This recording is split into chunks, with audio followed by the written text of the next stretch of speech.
partner A comes to the clinic, maybe that is a female person, comes to the clinic, test positive, and has another partner B now, or maybe partner B, C, and so on. So now there is assisted disclosure. You can do it yourself to your partner. And if you're not able to do it yourself to your partner, maybe your partner is violent or something, or maybe you don't know how you're going to lay the information, there is how now as healthcare workers, we assist you to disclose to your partner. And then in terms of schools, we have matrons in schools and we have teachers, and how we help these children, especially those who are taking medication, to disclose depends on the parents. Maybe the parent is close to a certain teacher, so that is the person that we are going to link with to be able to help this child take the medication, well, especially those who are in boarding school. You find maybe the parent is close to the matron, so this is the person that you are going to link with, because now you have things happen and maybe there is an enmity between the parent and the teacher, so and so, and now you find that maybe you laid information to the wrong person, which will be now alarming. They are given during delivery, they are given zidovudine, nevirapine during the first 6 weeks, but now from there they will continue with nevirapine and septrin until cessation of breastfeeding. So drugs are different based on what you're giving. Maybe is it prevention, or is it a patient maybe with substantial risk? It's an ongoing thing, having these acts being done now and then by the person who is very much exposed, or the person who is very much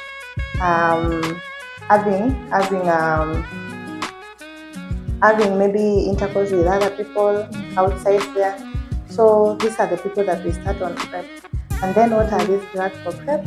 We have TDF, FPC, that is tenofovir, MC-trisabine, and then we also have injectables, the long-acting injectables. Currently in this facility we don't have injectables yet, but these injectables currently they are in Machakos, Nairobi, and Kisumu. And also we have the ring, the vaginal ring. The PrEP. So these are types of PrEP that we have. And for the females now we have the vaginal ring, and then we have the oral PrEP. So the oral PrEP, you're going to take it every day until when you will find that you're not at risk, that is when you're going to stop, because it is not a lifetime thing. You're just going to use it when you're exposed. And then for the men, they can either use maybe the injectables. Even the ladies can use the injectables, but for the men they can use injectables, orals, or another one called event-driven PrEP. So event-driven PrEP, just like the name states, it's during the event. So you find that maybe this person has planned to have an act maybe tonight. So this person is supposed to take 2 tablets 2 hours before the act. Preferably 2 hours to 24 hours, not less than 2 hours before the act. So if maybe this act will happen tonight, the person can take medication like now, in the morning, and take maybe in the afternoon, as long as it is 2 hours before the act is happened.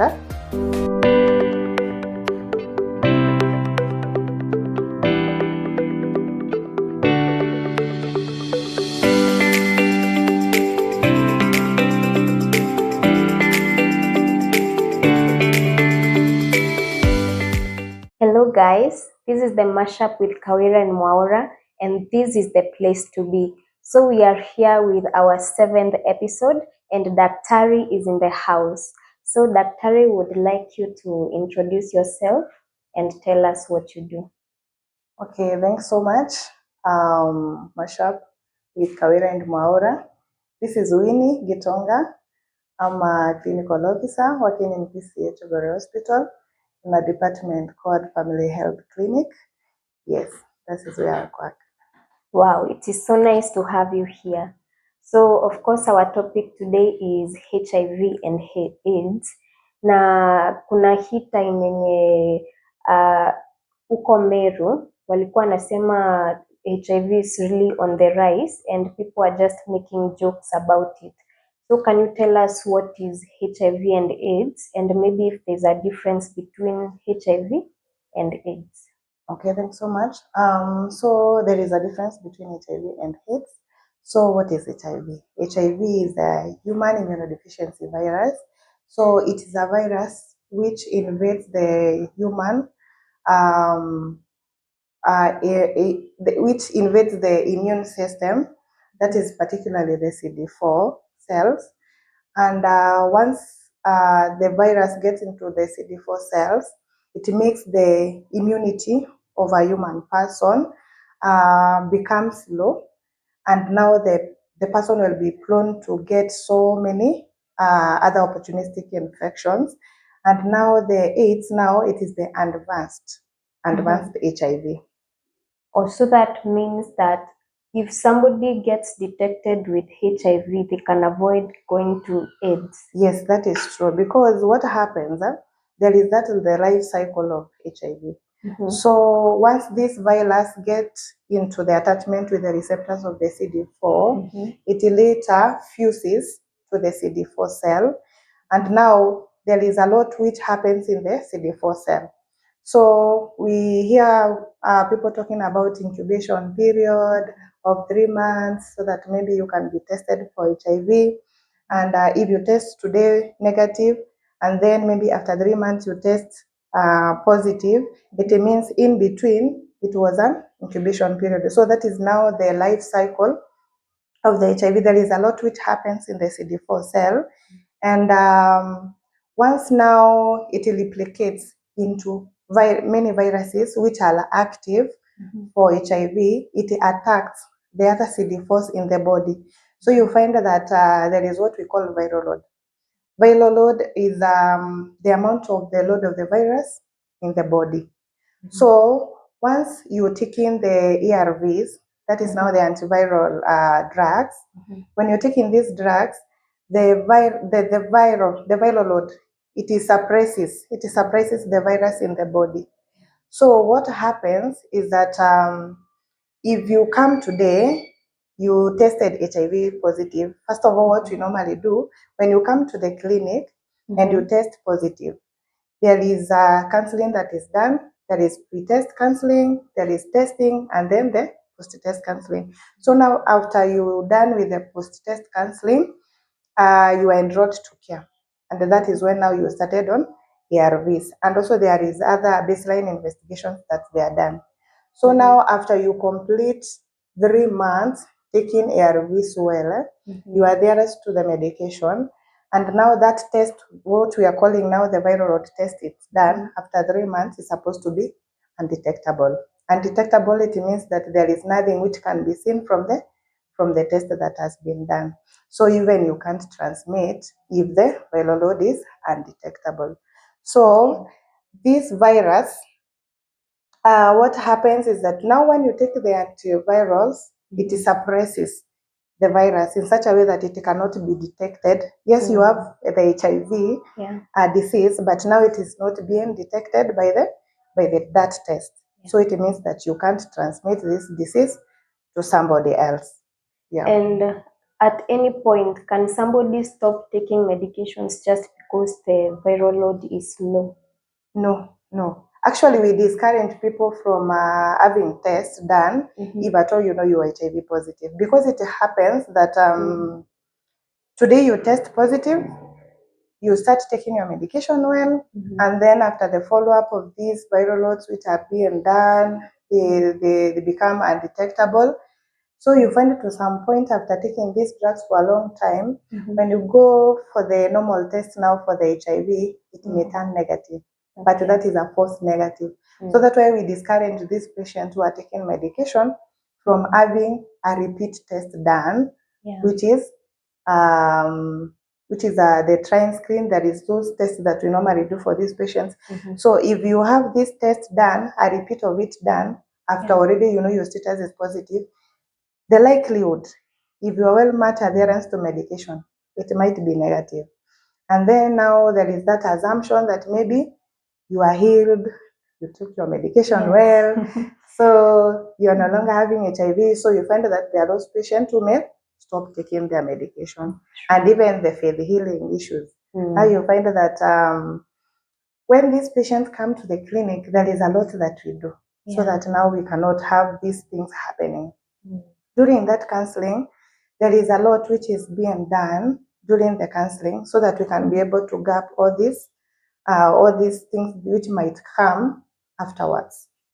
So which are some of the needs you have interacted with, whether it is somebody who is already testing positive or maybe out there for people who don't really interact with medical things?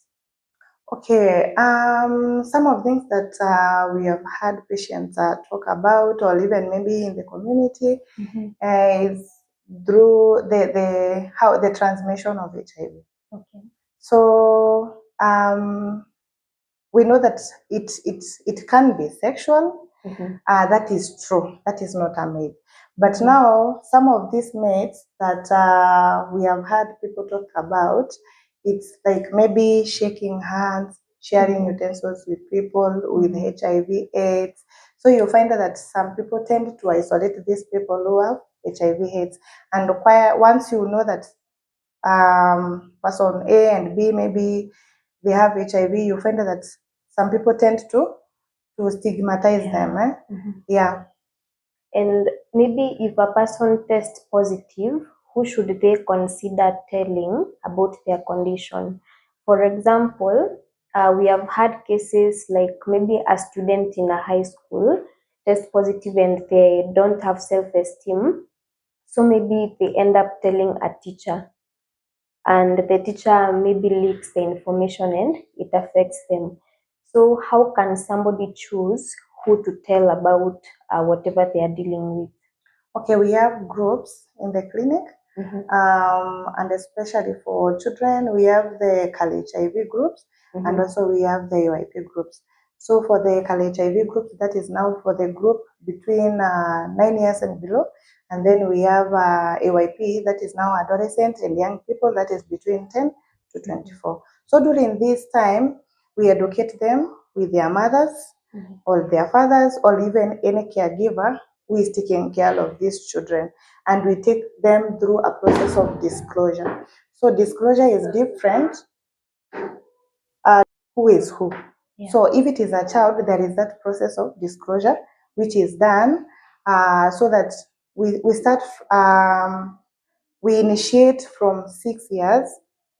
So that now we can be able to educate them, let them understand what is HIV, understand what is virus, understand why they are taking medication. So by the time they get to 10 years, they will be able to understand much better how come I'm taking this drug, and this maybe my peer is not taking drugs, what happened. So those things, we educate them slowly by slowly. That is now for the children. And then now from 11 years and above, they already done the full disclosure, so they know why they're taking the medication.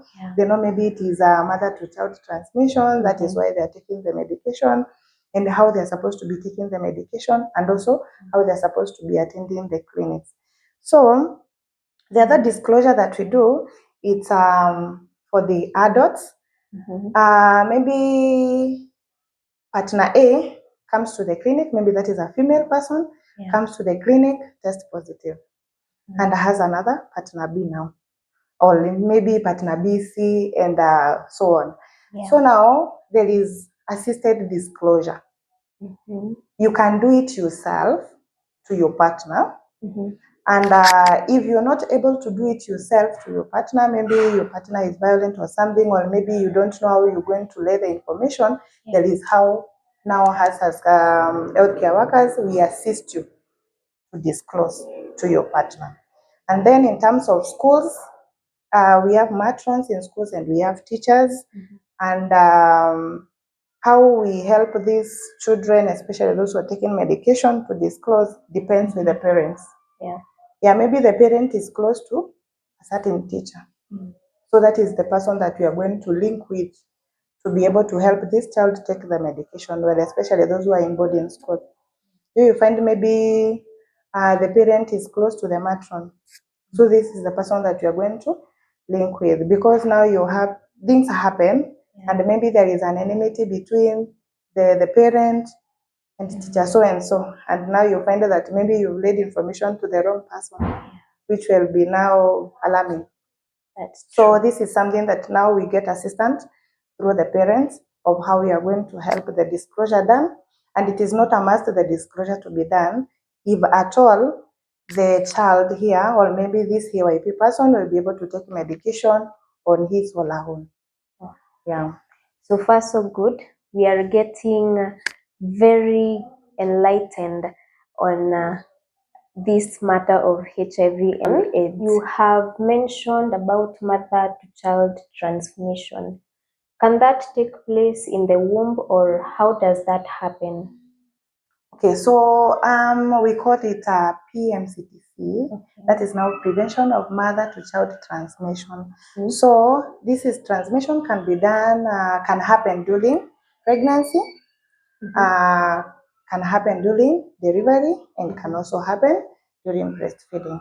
So now what happens is that we advise everyone, especially even during the ENC clinic, to make sure that there is no missed opportunities when conducting the HIV test. Because the first HIV test is done during the first contact. Once you get into the clinic, once you get into the ENC clinic, that is the first time that you will have the HIV test done. The other time you will have it done during the third trimester. The other thing, you will have it done during labor and delivery. That is if all they are turning negative. Yeah. And then the other one will have it done at 6 weeks after delivery now. That is now postnatal. And then 6 months, from there 6 months until cessation of breastfeeding. So now you find that this person who is attending the ENC will have this process all through without any missed opportunity.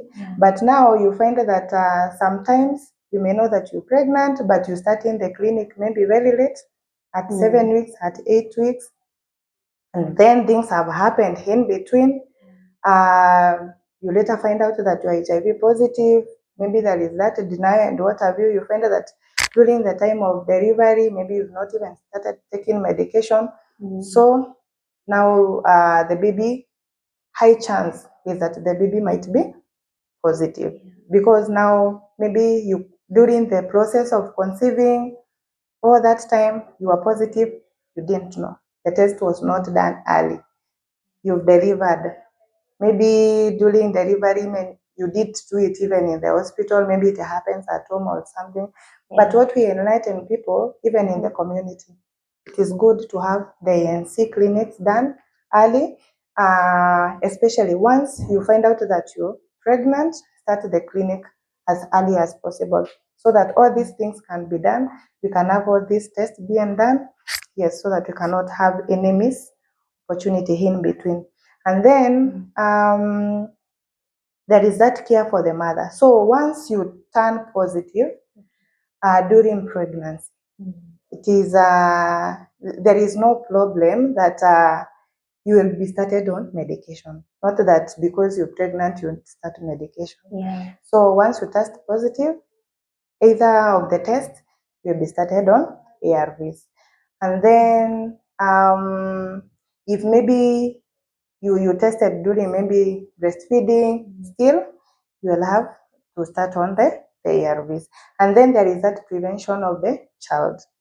Yeah, because now this is a mother who is HIV positive, and currently, rather than what was being done before is like you are not going to breastfeed your child, and then everyone in the community will know so and so. When the baby cries, you are told to breastfeed. You don't want to breastfeed, so everyone will know that you're HIV positive. So currently, even you can't know the person who is HIV positive as long as they're taking the medication well. So there is that prophylaxis that is given to the baby. So the mother who is HIV positive is advised to take the medication well, be adherence to the medication, and then the baby immediately After birth? Immediately after birth, Okay. that day, we start the baby on medication until cessation of breastfeeding. So now you Okay. can't know who is taking medication and who is not taking medication, as long as people are taking medication. Are there different medications for maybe adults and for babies or children? Yes, yes. Okay. Medications are different, and they're also based on some other things. Like now for the children, there is a regimen that we normally give for those who are HIV positive. It is ABC, VTC, DTG. That is abacavir, lamivudine, dolutegravir. That is a medication which is given for children who are 30 kgs and below. Okay. From 30 kgs and above, they are given a drug called TLD. Dolutegravir, lamivudine, tenofovir, so TLD. Apart from that one, there is another drug which came in 2024. It is called TAFLD, tafaramanide, lamivudine, dolutegravir. And then for those patients with renal issues, maybe the GFR, not GFR, but creatinine has been done, is high, and then we have calculated the GFR. It shows that there is a problem in the kidney, and then the GFR is then less than 30. We normally give a drug called abacavir, amivudine, dolutegravir. So you find that the difference is with the first drug. Yeah. Yeah, the TDF, that is TDF, ABC, TAF. Those are the only drugs that are different, but the others are the same. That is now for those who are alone care. But now for the prevention, Yeah.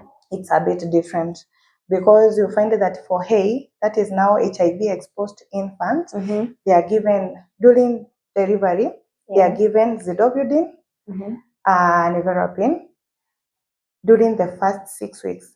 But now from there, they will continue with nevirapine and Septrin until cessation of breastfeeding. So drugs are different based on what you're giving. Maybe is it prevention, or is it a patient maybe who is in care?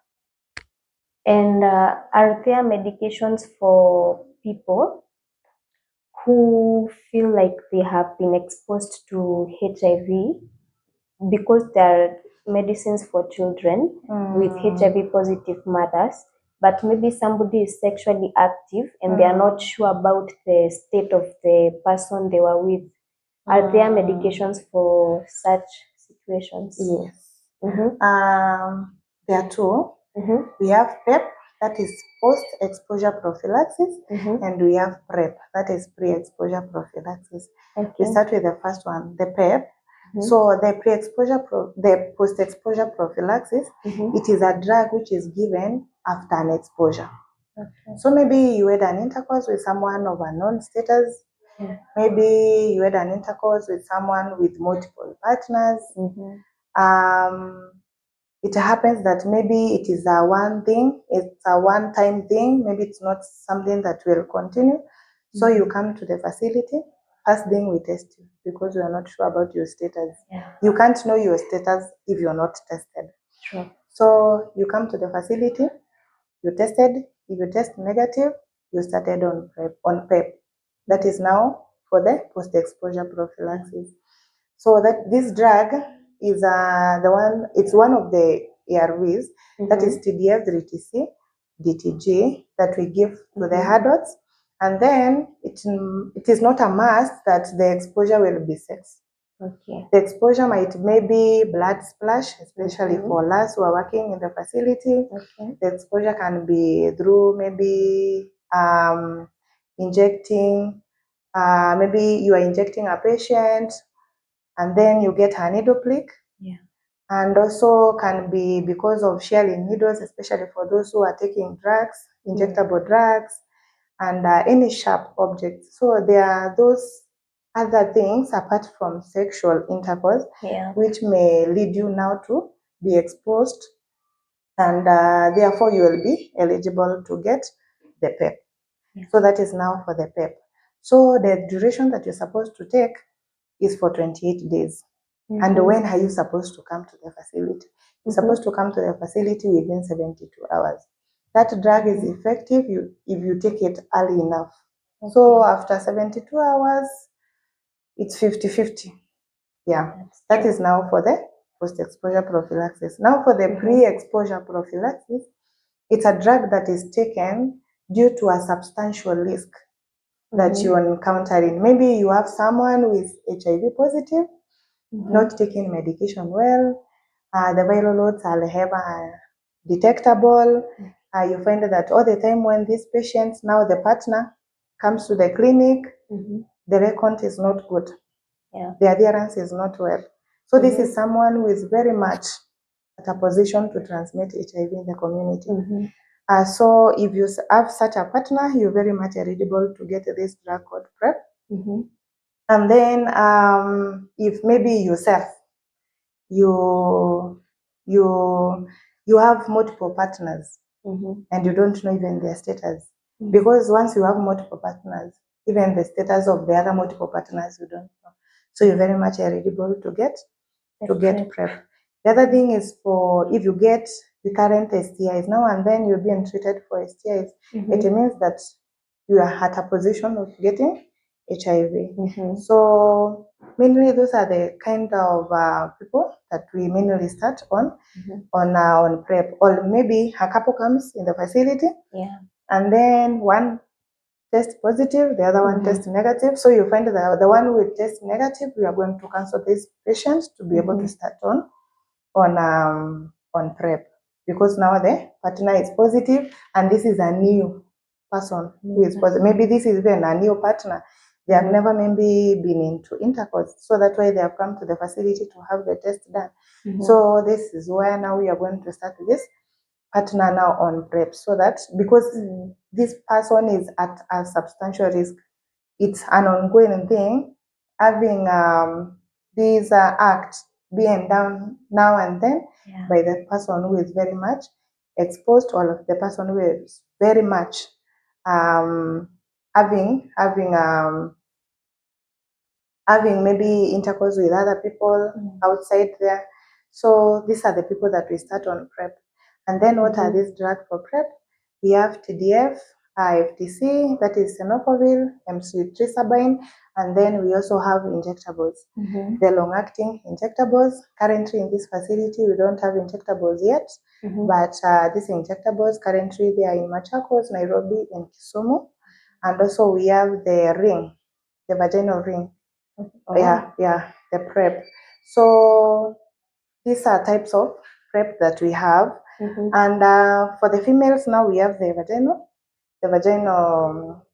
ring, and then we have the oral PrEP. So the oral PrEP, you're going to take it every day until when you will find that you're not at risk. That is when you're going to stop, because it is not a lifetime thing. You're just going to use it when you're exposed. And then for the men, they can either use maybe the injectables. Even the ladies can use the injectables, but for the men, they can use injectables, orals, or another one called event-driven PrEP. So event-driven PrEP, just like the name states, it's during the event. So you find that maybe this person has planned to have an act maybe tonight. So this person is supposed to take 2 tablets, 2 hours before the act. Preferably 2 hours to 24 hours, not less than 2 hours before the act. So if maybe this act will happen tonight, the person can take medication like now. In the morning, can take maybe in the afternoon, as long as it is 2 hours before the act is happened. That is 2 tablets start, and then we will have another one tablet, and now after 24 hours. 24 hours is from the time that you took your first dose. And then another 24 hours the following day. So it will be a total of 4. So let's say, for example, you've taken the medication at 5 p.m. today. So tomorrow, that is now the first dose of 2 tablets. So tomorrow, you're going to take another 1 tablet. 24 hours from 5 today. So tomorrow at 5, that is when you're going to take another one. And then the other day now, you're going to take another one tablet at 5 p.m. still. Now those are 4 tablets. Yes. And that one is preventing you from one act. Just one. The act that you had maybe that night, that first night, that is what is going to prevent you now. But now, if it's something that will continue, you will have to continue with the medication. That one seems more complicated. Okay. Actually, some men prefers that if actually, maybe it's someone who is coming and will cook. Okay. But someone who is there, you have to yes, take the others. You have to take it daily. Continue. But it is not complex, imagine, because if maybe it's one day, that one is better for men. Yes, it is an advantage for men rather than us, because now they will have fewer drugs to be taken. But for the ladies, even if it is one night, you will have to continue. Yeah. So it is 2 tablets during the first day, and then thereafter 1 tablet, and thereafter another 1 tablet. So it's a complete of 4. And there's a question I've seen here. Why should my sexual partner also be tested for HIV with me? Yeah, it is very vital, because now you see, this one will not be a complex to the person who has been tested alone. You've been tested alone, and you're HIV positive, and you don't know even how you are going to disclose this information to your partner.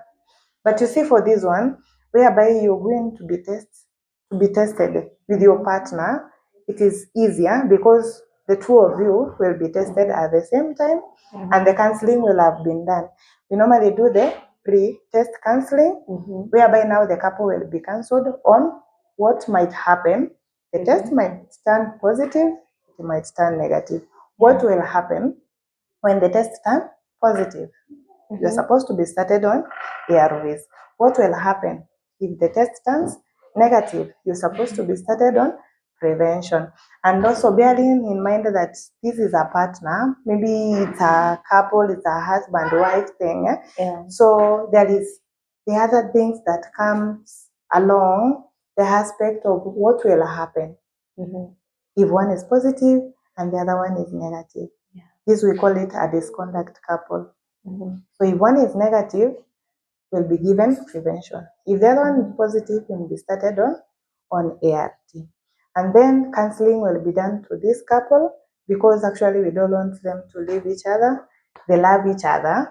So we don't want the HIV status to make them separate. So one thing, we are going to encourage and counsel the positive person to take the medication well. You'll be started on medication today, and then you'll be given 2 weeks, a TCA of 2 weeks to come back. We check maybe if there is any side effect or anything, and then we'll have another TCA after 2 weeks. That is be a complete 1 month, and then we'll have another one after 1 month, 1 month. So it will be a full complete 3 months. So after now complete 3 months, we will do the viral load now I was talking about. So after this viral load is done, if the viral load is undetectable, we continue encouraging these clients to continue taking medication well. We give longer TCS, even to encourage them. You're not going to be in the hospital all the time, because even you have your own job, you have your own things that you're doing.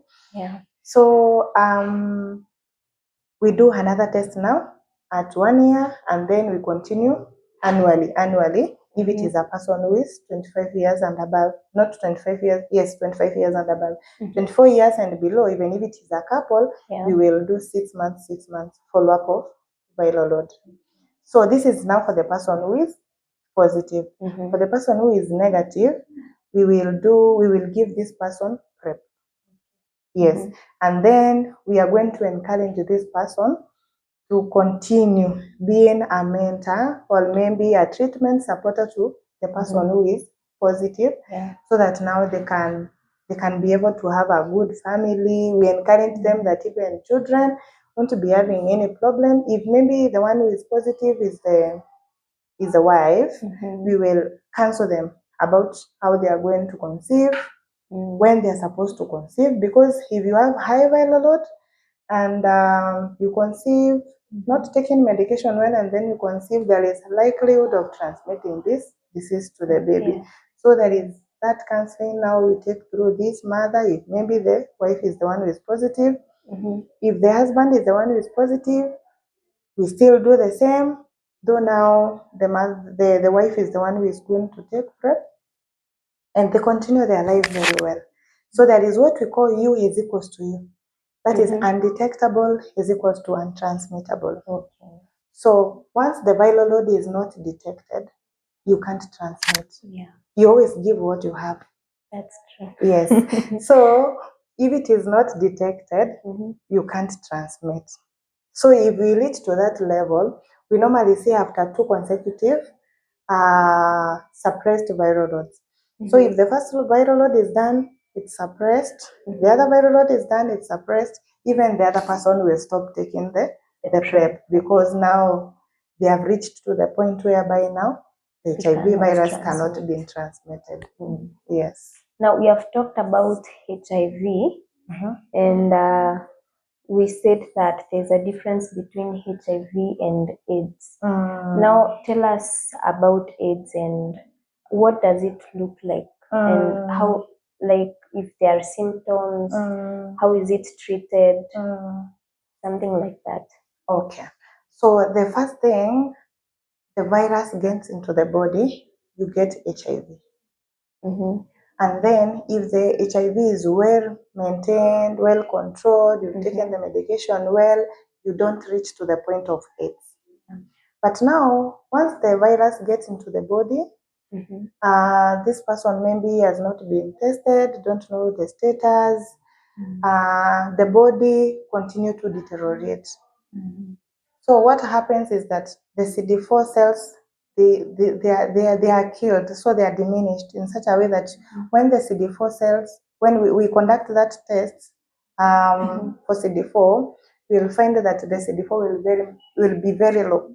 Even to some it's 0, 1, 2, very, very low figures, because the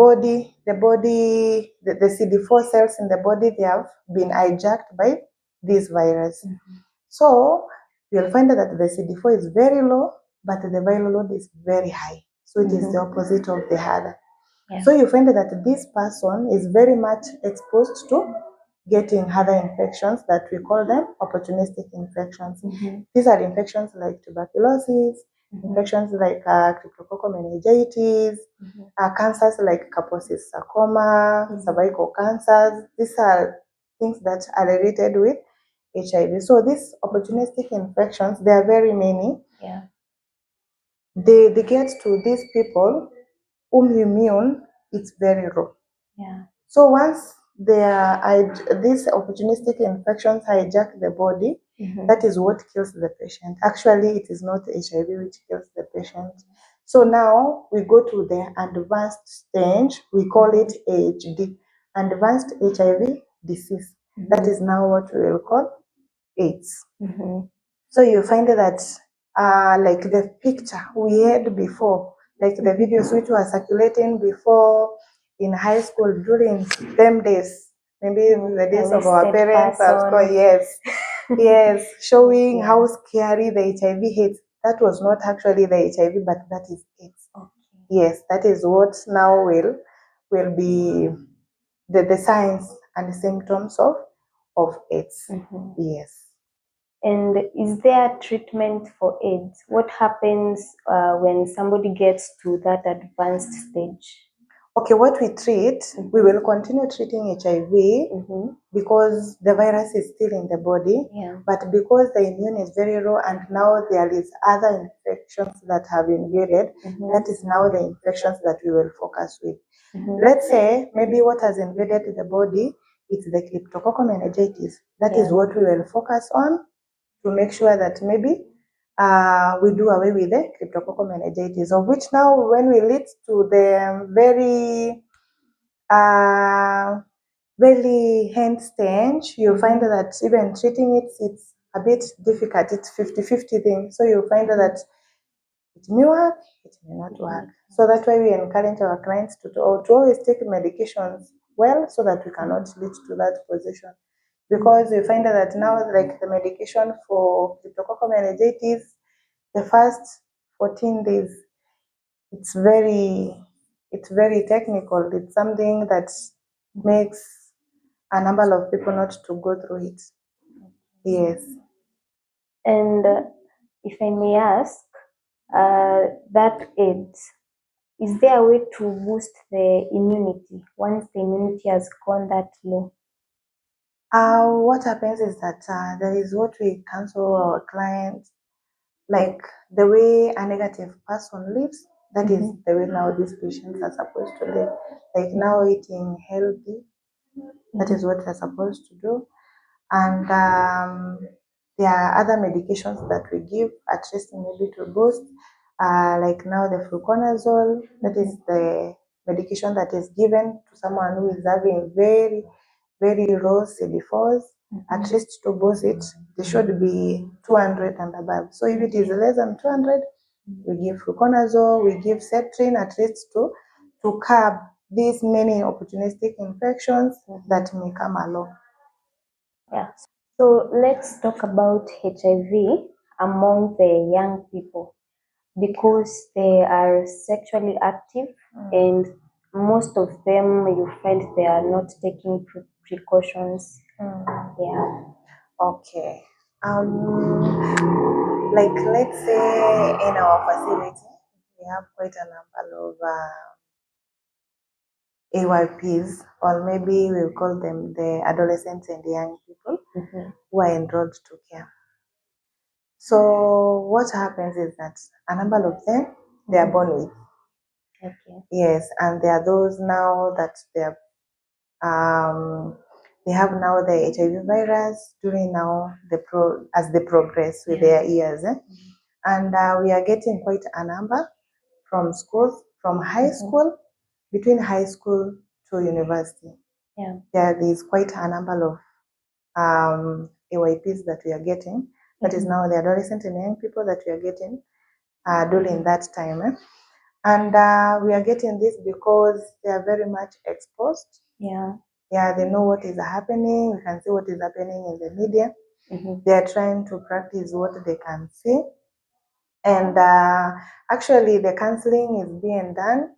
Even in a number of churches, you'll find that they have these youth meetings that they counsel these youth concerning sexual reproductive, concerning family planning and what have you. But now you find that there is that age of adolescent whereby they will hear, but they will not do what they are being taught to do.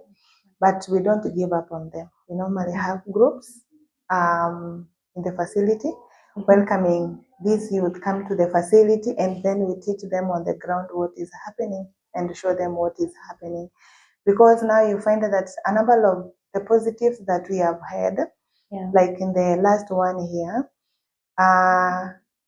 the youth are many as compared to before. So the question was, even during the World AIDS Day, the question was, why are we getting these numbers coming up now as compared to before? Is it that the education is not being done in schools? Is it that education is not being done in social gatherings whereby you find that there are youths? But we have peerlets, whereby now we talk to peer. They open up to us what is happening on the ground. And once we have these now peers, they will be able to educate the other peers, because they will listen to them as compared to how they will be given information by somebody else. And now this is coming up because of the finances. You find that maybe there is a parent who is not able to cater for the needs of the child. And now there is this another person now, they call it wababas or mamas. So they take advantage of these children. And because now of the finances, they will be ought to do these things. They will be ought now to get engaged into sex practices. And mainly it will not be safe. Sex practices, they won't use even the condom.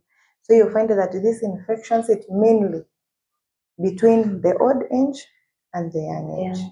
Yes. So it's not as much as young people versus young people. No, not really. Yeah, It's happening, but currently it's something that is happening now between those. There is a very big gap. Yeah, there is a very big gap. And for such cases, do you do disclosure to parents, or what happens? Okay, what happens if a child is positive? The disclosure is normally done to the parent or to the caregiver, getting to understand who is the closest person to this child. So the closest person to this child is the one who has been disclosed to. Because especially for these children who are 18 years and below, they are still in the custody of their parents. But now from 18 years and above, now they will have to decide.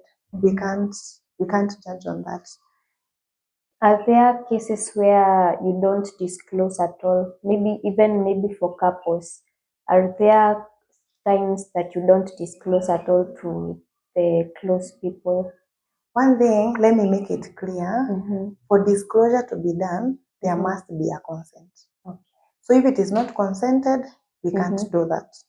Unless if it is a child. So if it is a child, we have to inform the parent that this one has been tested, is positive, and we're going to start the medication. Because this is a child who is in the custody of the parent. But now if it is a couple, one partner comes in, test positive, and the partner dictates that let's it be confidential, just the way you told me that it's going to be confidential, let it be between us. Let me digest it first. I will know when to lay this information to my partner. We can't disclose because we always disclose when there is a consent, especially for the couples. So even if it's someone I know, maybe it's a couple I know, and I know one is positive, I don't know maybe the status of the other person, I cannot give that information to the other person. Because before test, there is the 6 S's for the testing, one of them being confidentiality. So it's supposed to be between you and the client. So if the client doesn't want the information to be given to the other partner, you cannot do that. Okay. And let's talk about safety for the medics. Okay. Because there are sometimes maybe they can also get exposed maybe to the fluids or such things, or even maybe an incident happens on the road and people are injured and somebody knows they have the skills to help. How can we go about such scenarios, especially for their safety? Okay, for the healthcare workers, especially when conducting the test, they must be gloved. Yeah, you must glove yourself so that you cannot be in the contact with the blood.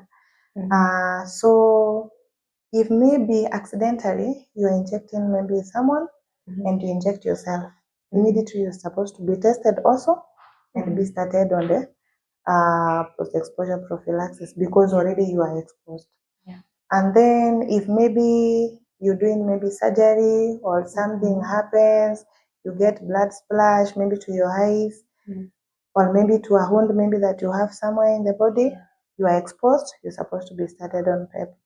Maybe let's say that it is an accident that has happened, you protect yourself first. However much you want to save this person, you ought to protect yourself first. So you make sure that you have the protective gears, we call them PPEs, you have the protective gears before attending to these patients. So what you'll find that in the casualty, the protective gears are there because in the casualty you'll find that it is mainly the emergency cases that comes along that needs a lot of attention. Maybe it is an accident that's happened on the road, you are a medic, maybe off work, you can't just go do your thing anyhow without protecting yourself. So you start to protect yourself first and then attend to the clients. Yeah. What about tuberculosis in HIV positive persons? Is it a must for it to occur, or is it something that maybe happens in case of some kind of carelessness or maybe missing medications. What causes TB in HIV/AIDS people? Okay, it is not mandatory that you will find that someone with HIV has TB. You'll find that if you've taken medication the way it's supposed to be, there is likelihood you won't get to this disease called TB. But it is not cast on stone that because you've taken your medication well, you'll not get TB. If you are exposed to active TB, you can get it. Just like the way, what you should understand is that TB, it is not only for HIV. Even a negative person can get TB. So even if you take your medication well, somehow, if you get into a contact with active TB, someone with active TB, maybe not taking medication, maybe not taking the anti-TBs, you can also get the TB. And then the first thing that we do for these TB patients, if maybe it's someone coming from outside, not enrolled to care, and you come, maybe we do the test, that is the gene expert for TB, it turns positive, or maybe we screen via the x-rays, they show that it is suggestive for TB. So the first test that must be done to this client is HIV. Yeah, it's yes, concurrently, you'll find that a number of patients may have one incident of TB along the way for those who are HIV patients, but it is not mandatory that when you have HIV, you will get TB. What we should understand is that TB can be for someone with HIV or someone without HIV. Maybe you can name a few symptoms for TB so that in case somebody starts experiencing them, they will not just confuse them with a normal flu. So the symptoms for TB, one is cough. So initially, we used to say that it is a cough of more than 14 days or more than 2 weeks. But currently, in the current guidelines, is that it is cough of any duration. So if you're coughing and maybe experiencing drenching night sweat, that is now you find yourself that you need to release a number of clothes, and maybe there is a lot of sweat, maybe even on the beddings. That is what we call the drenching night sweat. And then maybe fevers, fevers, chest pains, unexplained weight loss. That is now unexplained weight loss is that you don't know what happened, that already you've lost a lot of weight. It is not the weight that maybe you're doing gym or something that you wanted to lose weight. That is different. But this one is unexplained weight loss. You don't know what has happened, but all of a sudden you find that your weight is going down. So these are some of the symptoms for TB. So you'll find that you're coughing, having fevers, having this drenching night sweat, and then having chest pains, and also having unexplained weight loss. These are some of the signs for TB.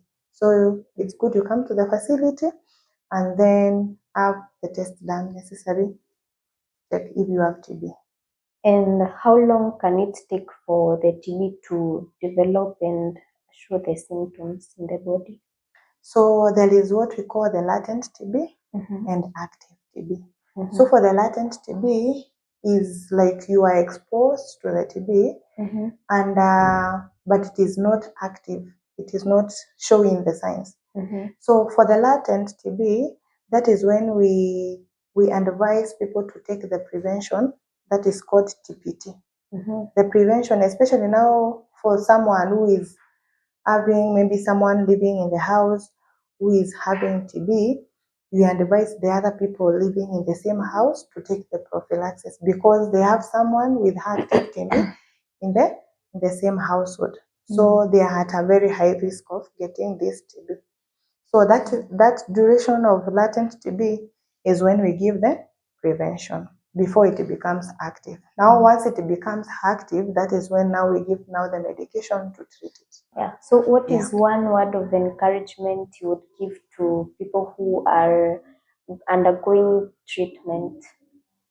What I would tell them is that take your medication well. You will live like a negative person. And HIV is not the end of everything. Yeah. Many people out there, they are doing a lot of things even better than the negative people. So HIV is not the end of everything. So however much we are sensitizing people to understand more about HIV, to understand more about AIDS, those with this disease should not feel diminished, should feel encouraged that people will be able to understand, to know about this disease, because even it is going to reduce stigma even in the community. Yes. And how would you advise people who are negative and how they should perceive this condition so that they can be supportive to others? So you will know you're negative once you're tested. So I would encourage everyone to go have test done. If you don't know your status, have the test done, and then use safe sex practices like using condom. If you are exposed, make sure that you take the medication that we have said, like PrEP. If you are a substantial risk, make sure that you take in PrEP. And if you feel like there is something you need assistance, maybe in the facility, we are very much open to assist where we can, and this will be a good thing to everyone, even in the community. And like now we have the CHBs in the community, their work is to make sure that they educate everyone in the community to be able to understand these things, and those who are eligible for testing, sending them to the facility. So for those who are negative, let us maintain our status, not to be positive, but on the other hand, we should not discriminate anyone. Yes. So if you know someone who is taking medication, you know someone who is HIV positive, be a shoulder for this person. Yes. Yeah. Those are nice things to know. Okay. We are really happy to have had you in the mashup, and we look forward to having you again. Thanks so much. So that is it for the episode. We appreciate your presence. We hope that you have learned so much and that we are not going to stigmatize people. We hope that you're going to take care of yourselves. Mjichunge, mjipende, and subscribe, like, share, and drop your comments about this episode in the comment section. Bye.